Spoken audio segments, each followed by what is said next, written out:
안녕하세요. 이혜란 안녕하십니까. TV입니다.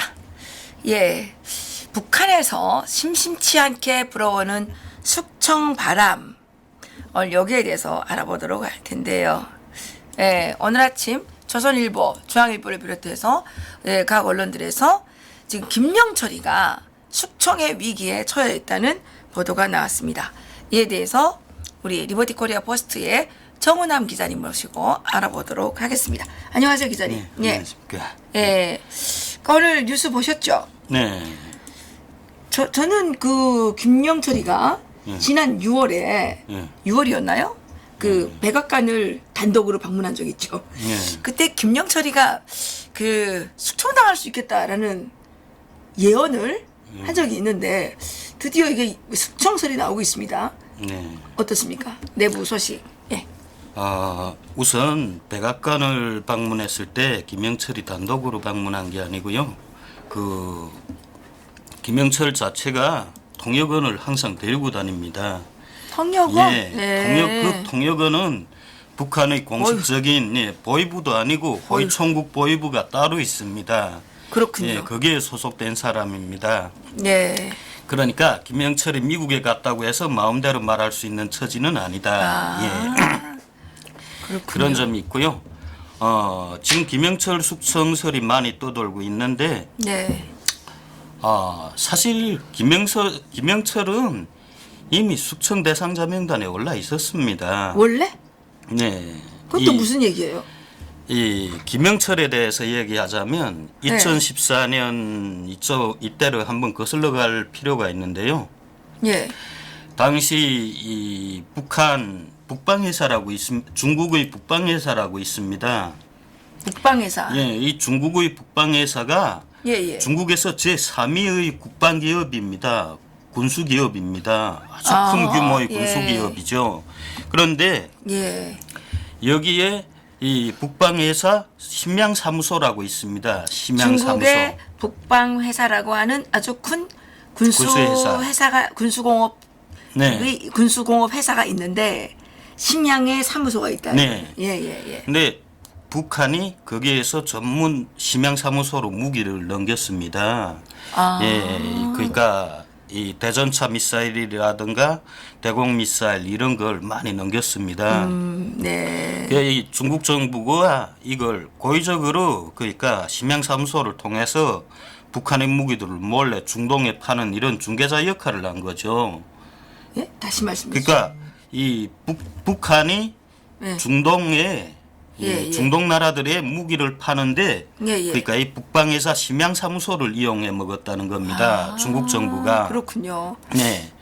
그때 그 무기를 들고 이 무기 장사를 한 여자가 있습니다. 네. 그 심양사무소에 무기를 가져다 판 게 한 명입니다. 여자 50대 중반의 여성인데 북한 여자. 예, 임시성을 가진 여성이고 임시? 네, 예. 이 여성이 저희들이 알아보니까 조총연계 그 후손이라고 알려졌습니다. 조총연계 후손이요. 예. 네, 그래서 이 심양사무소 직원들한테도 물건을 팔고 그다음에 또 이 중국의 개별적인 기업들 중동하고 연결된 개별적인 기업들에도 이 여자가 많이 무기를 팔았습니다. 예. 예, 그래 중동에. 근데 그 사람하고 뭐 김영철이가 관계 있는 거예요? 왜 그러냐면 내가 예, 왜 예. 이 소리를 하냐면 예. 그때 그 여자하고 좀 가까운 이 무기 거래를 많이 하던 중국 사람들이 네. 술자리에서 물어봤습니다. 네. 이거 당신 돈으로 하는 거냐 아니면 북한에서 물건을 받아서 하는 거냐 하니까 이 여자가 말한 게 이건 순수 내 돈으로 하는 거다. 그 개인한테 네. 무슨 돈이 있어서 그걸? 자기가 북한에서 일정하게 산다는 겁니다. 그 무기를. 예, 북한 정부로부터 북한 당국으로부터 일정하게 사서 그래서 대거리로 넘긴다. 그러니까 자기의 개인 돈으로 네. 북한 당국에게 네, 무기를 일정 정도 사가지고 네, 그걸 중국에 와서 예, 대거리로 넘긴다. 예, 넘기는 형식. 예, 그 사람은 그 세컨더리 보이콧 대상이네. 예, 북한이나 중국이 다 이렇게 정부가 직접 안 나서고 개인이나 일부 이렇게 이탈된 사무소 형식으로 내놓은 게 유엔의 대북 제재 때문입니다. 그걸 회피하기 위해서. 그런데 네. 그 실제 그 자금은 그러면 아. 개인 돈이 아니고 북한 자금일 네. 수도 있겠네요. 네. 그죠? 예, 그때에 그 지인들이 이 여자가 술도 아주 잘 마시고 예. 예, 아주 통이 크다고 해요. 몇 살 정도 돼요? 50대 중반으로 알려졌습니다. 50대 중반. 예, 조총영계. 예. 저청년계 임시소. 정확한 이름은 모르나요? 아직 이름은 잘 알려지지 않았습니다. 이름은 잘 알려지지 예. 않았고 임시성을 가졌다는 것까지만 알려진 거죠. 네, 이름을 여러 개를 쓰고 있어서 그 사람들도 그게 정확한 이름은 잘 진지 모릅니다. 임시인지도 모른다. 예. 근데 여성이고 예. 50대 중반이고 네. 저청년계다. 예. 근데 그때 술자리에서 이게 자기 개인 돈으로 북한의 무기를 사서 넘긴다 이렇게 말하니까 네. 사람들이 얘기한 거죠. 도대체 당신 개인 돈이 얼마냐 하니까 내가 가지고 있는 돈이 약 200억 달러가 된다. 200억 달러? 네.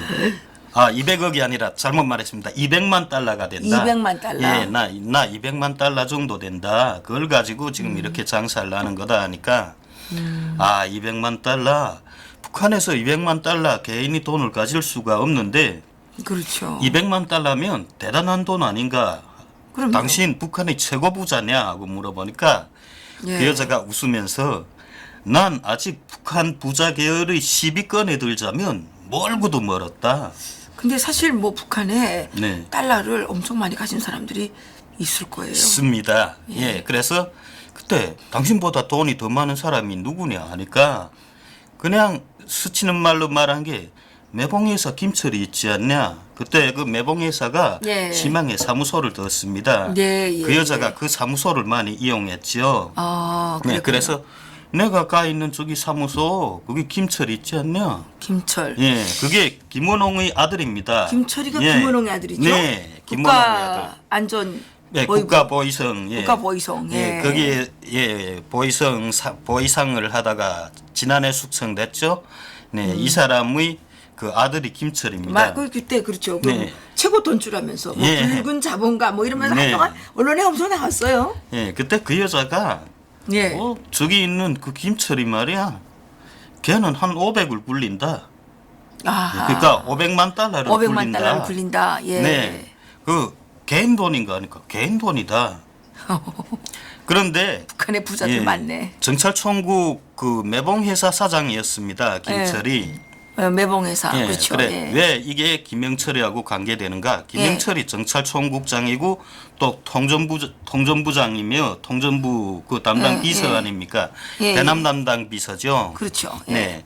그런데 매봉회사가 통전부 담당의 회사입니다. 무역회사입니다. 그 매봉회사가 통전부. 예, 통전부 정찰총국 정찰총국 산하 산하의 예, 무역회사입니다. 아하, 그렇군요. 예, 그러다가 이 장성택을 숙청하기 2달 전에 예, 예. 김원홍이 그 매봉무역회사 사장으로부터 자기 아들을 내려보냅니다. 사장 자리에서 해임하는 형식으로. 해임한다고? 예, 예, 예, 실제는 사장 권한을 다 행사하면서도 그 사장직에서 피해가게. 왜냐하면 장성택 숙청이 그 후업가가 이제 강범이 미칠 게 두려워서 예. 내려보냅니다. 그러면서 김영철이한테 미리 힌트를 다 준 거죠. 그런 엄청난 비하인드 스토리가 있었군요. 네, 그러니까 예. 김영철이하고 김원홍이하고 아주 가까운 사이였다는 겁니다. 아, 그래요? 예, 김철이라는 인물이 그 가운데 중개사 역할을 했죠. 김원홍의 아들 김철이 정찰총국에 있었으니까 그 무역회사면 대단하지 않습니까? 그래요. 예, 정찰총국 북한의 마약 밀수 이거 다 책임진 게 정찰총국입니다. 그렇죠. 네. 예. 그 마약, 그다음 가짜 담배 이런 건 대개 다 정찰총국이 하는데요. 네. 그러니까 그 돈이 어마무시하다는 거죠. 그런데 정찰총국은 해외에 요원들이 많기 때문에 그 돈을 해외에 숨기면 어디다 숨겼는지 찾아낼 수가 없습니다. 김정은도 찾아내기 바쁘다는 거죠. 그렇군요. 그런 많은 돈을 김철이가 감추고 있다. 그렇게 굴리고 있다. 그건 그 임씨의 얘기군요. 네, 임시의 이야기입니다. 예. 그러니까 김영철이는 그 정찰총국 그 매봉회사를 통해서 엄청난 자금을 지금 해외에 감추고 있다. 그런 이야기를 한 거죠. 그런데 김영철이 아주 보면 또 재미있는 인물입니다. 예. 네. 어떤 측면에서? 2013년 11월 30일 김정은이 처음으로 이 백두산을 데리고 가지 않았습니까? 예. 그 간부들을 데리고 처음으로 2013년도에 뭐 2013년. 중대한 결정을 내린다고 하죠. 중대한 결정, 그 장청택 처형과 관련한 그렇죠. 결정을 내리는 그 그렇죠. 회의입니다. 그걸 삼지연에서 했는데 그때 모두 장청택을 처형한다는 데 손을 들었습니다. 그런데 유일하게 반대한 사람이 김영철입니다. 그래요? 네. 김영철이 왜 반대를 했냐? 예. 죽이지는 말자.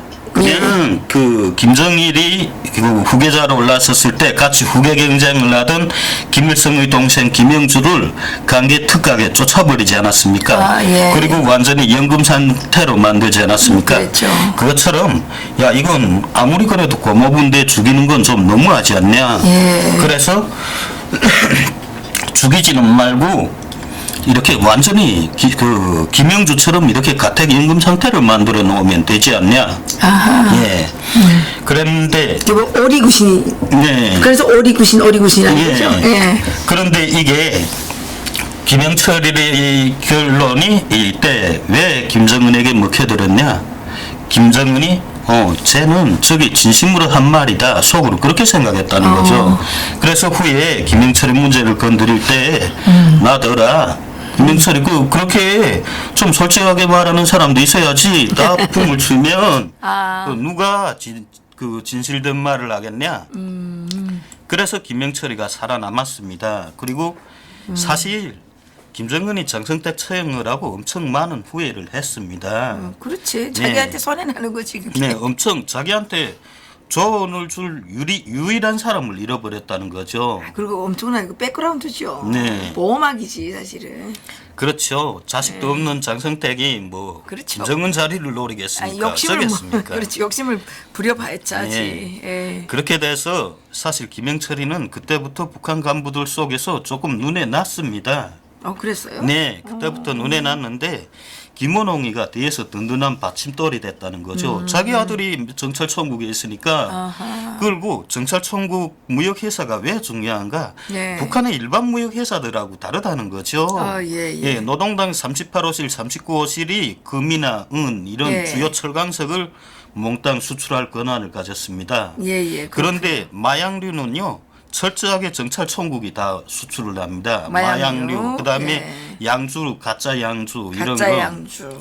가짜 담배 이건 다 정찰총국이 가짜 하는 담배, 거거든요. 예. 네, 그러니까 이 정찰총국이 벌어들이는 돈이 어마무시하다는 거죠. 예. 그러니까 김원홍이 계속 뒤에서 김영철을 커버해주고 무슨 일이 생긴다 하면 김원홍이 워낙 국가보위부장이니까 이 선이 많았을 게 아닙니까? 촉수가 네. 많았으니까 예. 다른 간부들이 동향도 시시각각으로 김영철에게 알려줬죠. 그랬군요. 네, 근데 이걸 북한의 간부들이 알만한 간부들은 다 알고 있었다는 겁니다.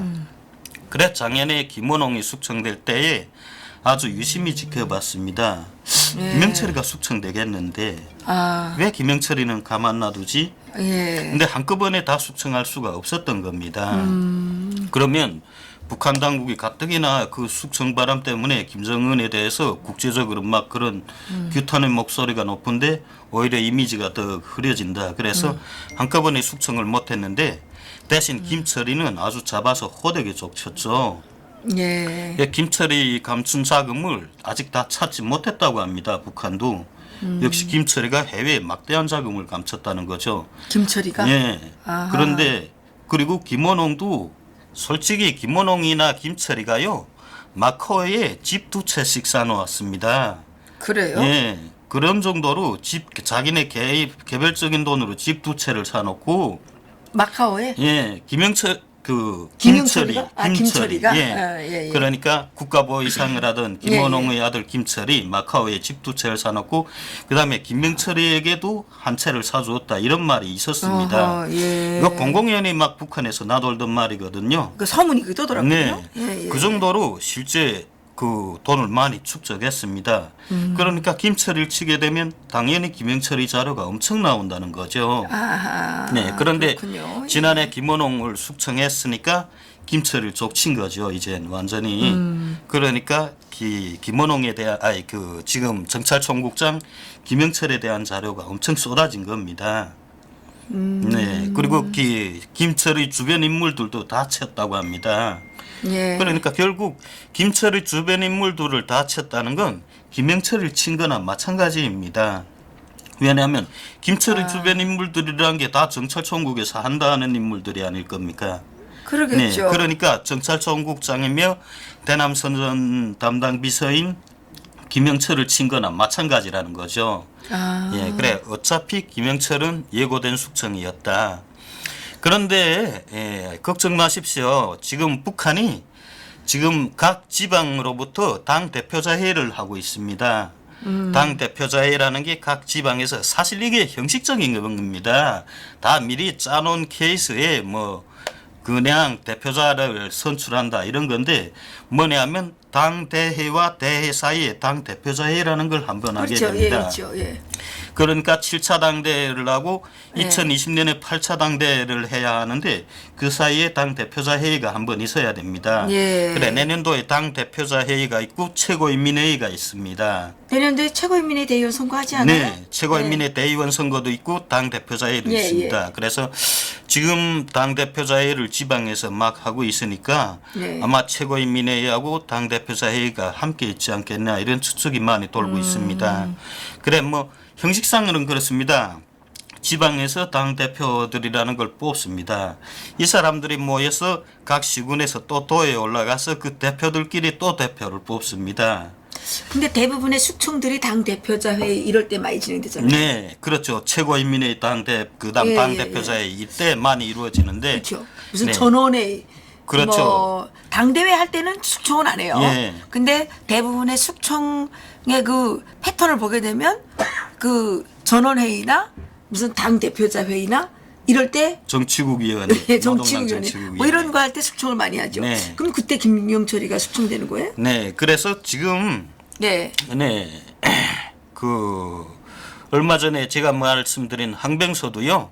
예. 북한이 아직 완전히 쳐내진 않았습니다. 완전히 숙청한 건 예. 아니고 지금 어디 있어요 그러면? 그냥 구금 상태에 있습니다. 구금 상태? 예, 그 가택 구금을 시켰다고 합니다. 아 가택에다가. 예, 그리고 그 내년도 이 당 대표자 회의하고 최고인민회에 참석시킨다는 거죠.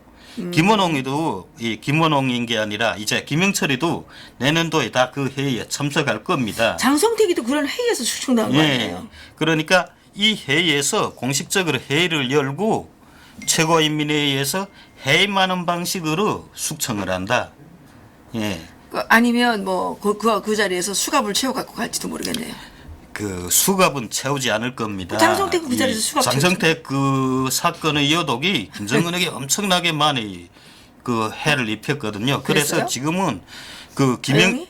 그러니까 그 인민무력부장이었던 그 누구죠? 장성택 처형후에 인민무력부장 김영춘? 김영춘이 말고 그 김영철 예. 예. 그 사람까지 숙청할 때까지는 아주 잔인하게 숙청을 했는데 예. 그 이후부터는 현영철 아니에요, 현영철? 현영철, 예. 현영철이 숙청할 때까지는 아주 잔인하게 숙청을 했는데 예. 그 이후부터는 이게 여론이 너무 나빠지면서 당 회의, 당대, 당 정치국위원회, 최고인민회 이런 데서 공식적으로 이 해임하는 방식으로 숙청을 한다. 예, 지금은 그렇게 다 변경을 했습니다. 그래서 너무 비밀리에 또 많이 숙청한다고 예. 이렇게 막 여론이 나오니까. 네. 그래서 또 김영철 같은 경우에 그렇게 이제 은밀하게 하게 되면 또 이게 국제적으로 이게 많이 알려져 가지고 네. 이게 복잡해지겠네요. 네, 그래서 네. 그러면 김영철이가 그 지금 미국에 가서 거짓말을 했다 뭐 이렇게 뒤집어 씌울 가능성도 있겠네요. 그럴 가능성도 있고 또 북한의 부정부패를 매우 떠들지 않습니까? 사실 지금 김정은이 이젠 돈이 바닥이 났습니다. 올해 너무 많이 건설을 해서 돈이 없어요. 당장 지금 뭔가를 해야 되거든요. 걔가 갖고 있는 게 돈이 갖고 있는 게 돈밖에 없는 줄 알았는데. 돈을 엄청 수탈합니다. 주민들로부터 돈을 수탈한다는 게 보통이 아닙니다. 그리고 이렇게 올해 이런 북한이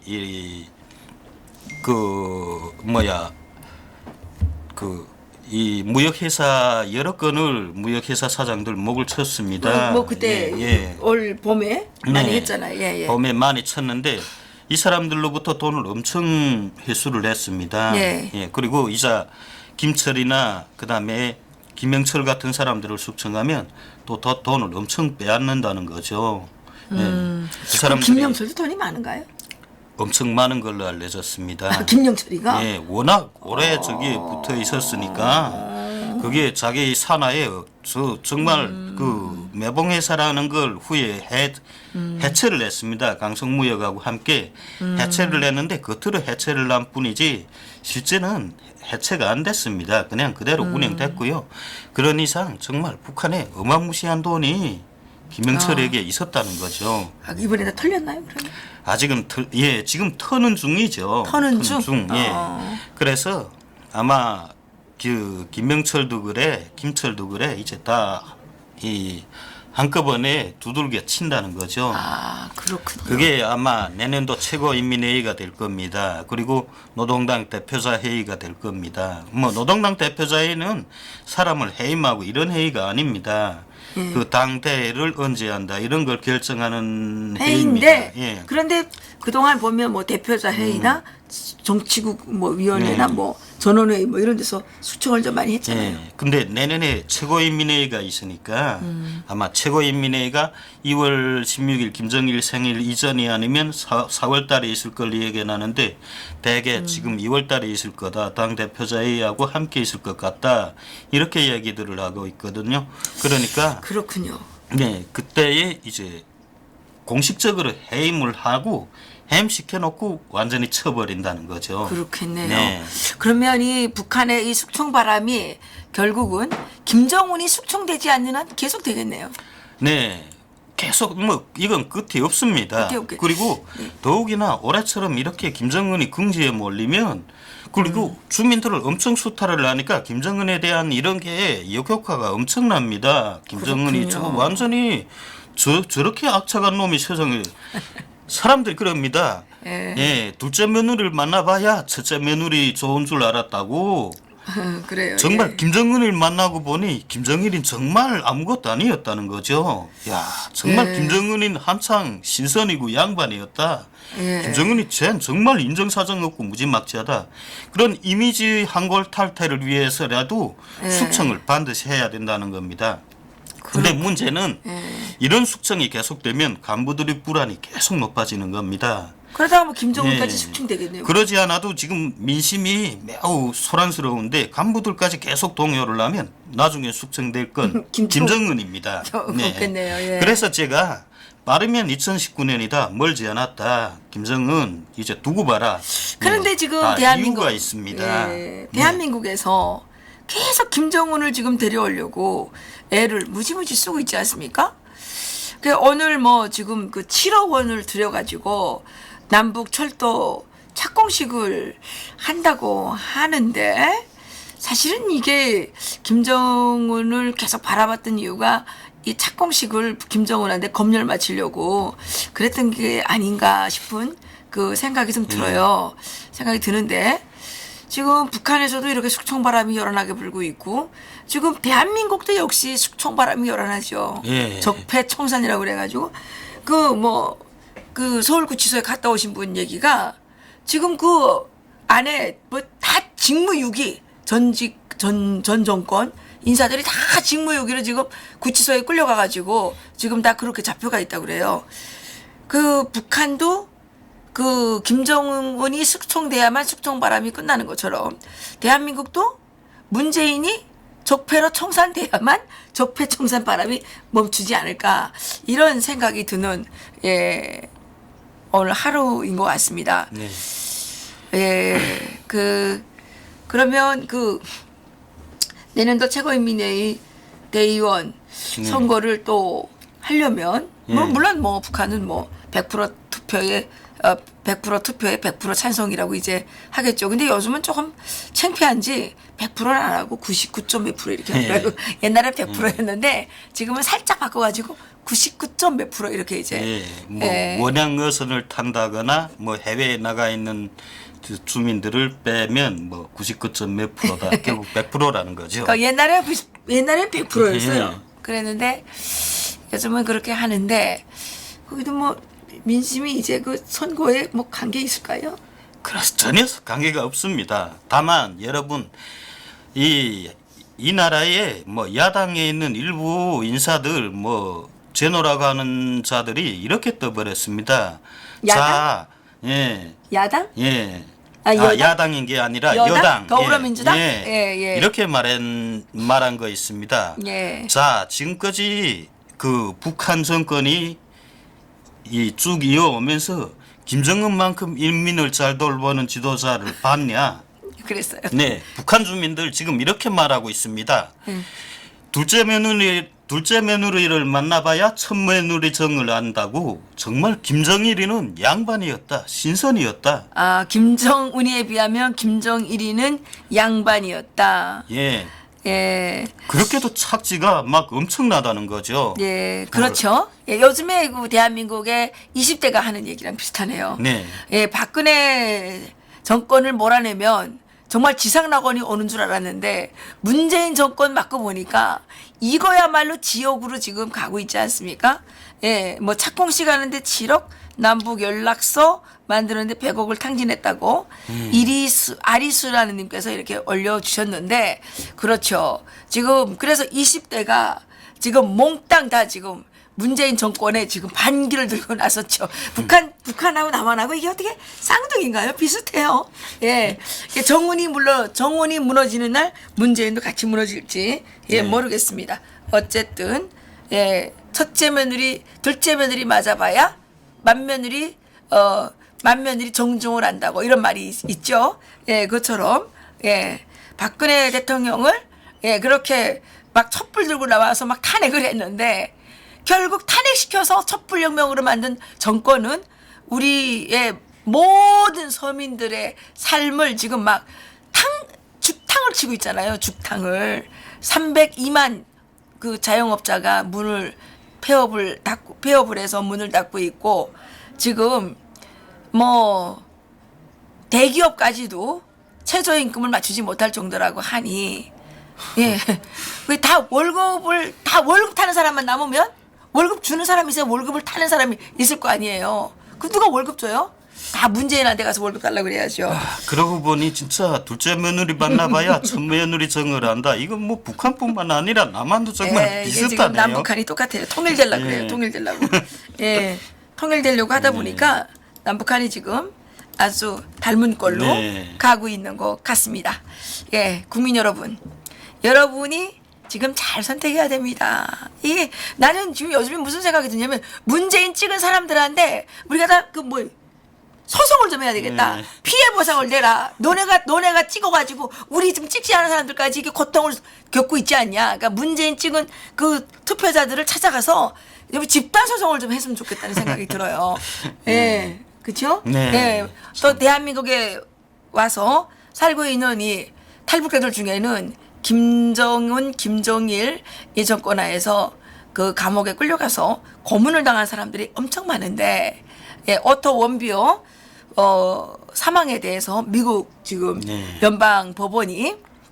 연방지방법원이 5억 달러를 배상하라 이렇게 지금 판결을 내리지 않았습니까? 네. 그러니까 이 탈북자들도 고문당한 사람들 또 자기 식구들 중에 처형당한 사람들 이걸 다 상대로 소송을 해야 돼요. 우리도 다 집단 소송 들어가야 된다는 예, 생각이 그렇죠. 들어요. 예, 저희 외삼촌도 저희 때문에 우리가 뭐 그분한테 알리지도 못하고 탈북했는데 우리 때문에 정치범수용소에 끌려가가지고 그 한지에서 오러 돌아가셨거든요. 이것도 우리도 소송을 좀 내야 되겠다. 배상해란 말이지. 생사람을 갖다 죽인 거 배상해야죠. 네. 예, 그래서 예, 남북한이 이제 배상 전쟁으로 예, 좀 시끄럽지 않을까 이런 싶은 생각이 듭니다. 예, 우리 또 조은한 기자님 오늘도 네. 아주 생동하고 예, 그 진실성이 팍팍 묻어나는 예, 예. 소식 감사드립니다. 네. 예. 예, 그럼 예. 다음에 또 뵙기로 하고. 네. 예, 그러죠. 감사합니다. 예, 고맙습니다. 네.